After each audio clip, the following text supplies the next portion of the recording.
to my film and TV channel. You're all staying safe and well. We're onward to the BBC today, and it's yes, a second series. I did enjoy series 1 of this, so we've got a second one, and a lot of people seem to be enjoying the series 2 as well, and no wonder, because we already know the characters, so it's just an extension really of series 1, and that's always nice, isn't it? You don't have to get involved and learn about them. We're going to look at something called the Responder Series 2 today, guys. 5 episodes. Please, this is available to buy in June. Yes, June the 24th. It's $14.99 on DVD and $16.99 on Blu-ray. So if you want to own it, as well as watch it for up to 11 months on BBC iPlayer, it's fine, you can do it. It's obviously showing weekly on the BBC as well. There will be some details how you can support this little channel if you want to, and obviously sort of things you can stick on it as well if you want, just before we go. So stick with me, guys, once we've got this review done. Right, this Responder Series 2, directed by Jeanette Nordal, written and created by Tony Schumacher.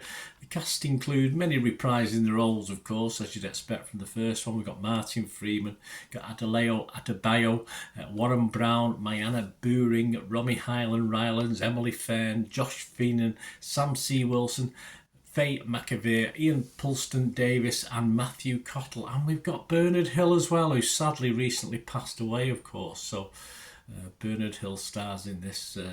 Obviously a great role for him in this. He just played some great roles, didn't he? So rest in peace, and my love and best wishes to everyone that knows him and his family and friends, etc.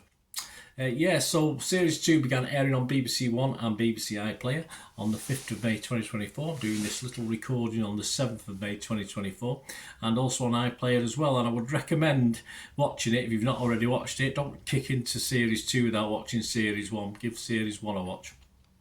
In Series 1, of course, we met Chris Carson, a raw policeman, it's very raw, slowly being driven to despair by the pressures on him of his job.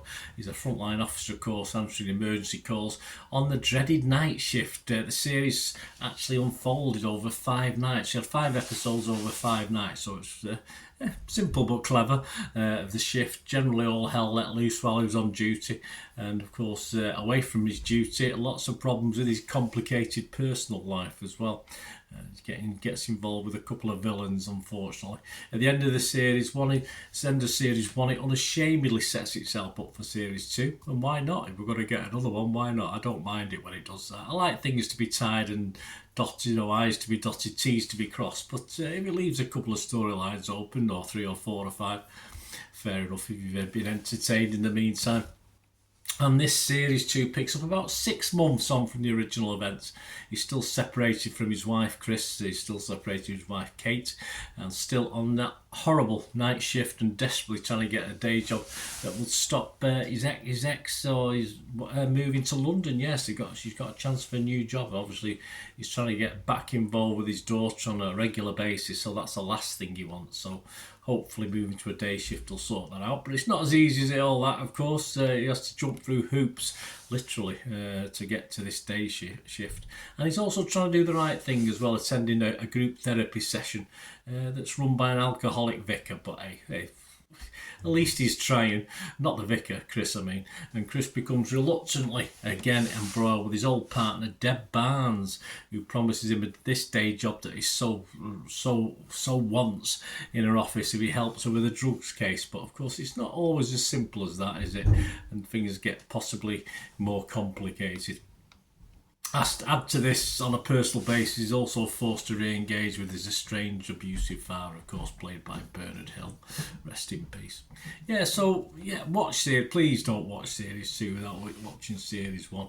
And there is a little summary before it, but you won't know everything. It's just a reminder for us that have watched Series 1, of course. So before Series 2 kicks off, you get a little 2 or 3 minute montage of where we're up to. And for me, Series 1 was definitely one of the best cop dramas around, and so one of the best cop dramas is back for more, and it's good fun in a gritty way. A great cast all round, even the weaker links are sort of strong. seem a bit stronger in Scouse accents as well. And of course, again, Freeman is a standout for me. I mean, he's superb in this. I'm not too sure about the accent, but I'm not a Scouser, so I don't know how good it is or where it's supposed to be. And the Scouse humour is, in this, I found it far funnier than perhaps in real life, so that can't be a bad thing, can it? It doesn't quite keep up the fast pace it starts with, I must admit, but hardly surprising how it starts.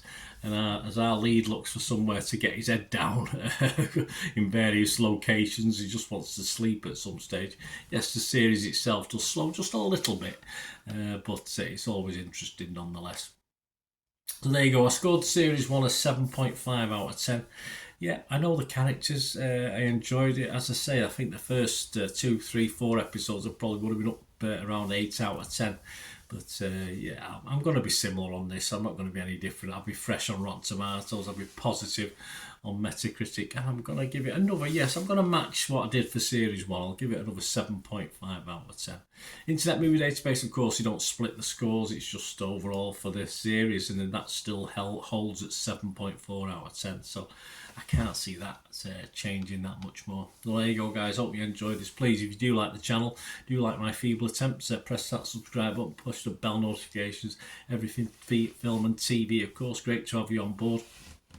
I do stuff on my football team, Manchester City, as well. So if you're interested in that, give us have a look at that. Or if you know somebody might be, if you can give them a kick in my direction, it'd be very grateful. You can follow me on X, is it Twitter now called X, and at Bernard_Deneen. You can follow me on Facebook just under Bernard Deneen. And if you're any interest in sponsoring or sponsoring the channel or getting you need a shout out for something, just get in touch and we'll have a talk about that. So you can do that through Facebook, of course, through X, or through the YouTube channel. Just leave me a message and I'll get back to you.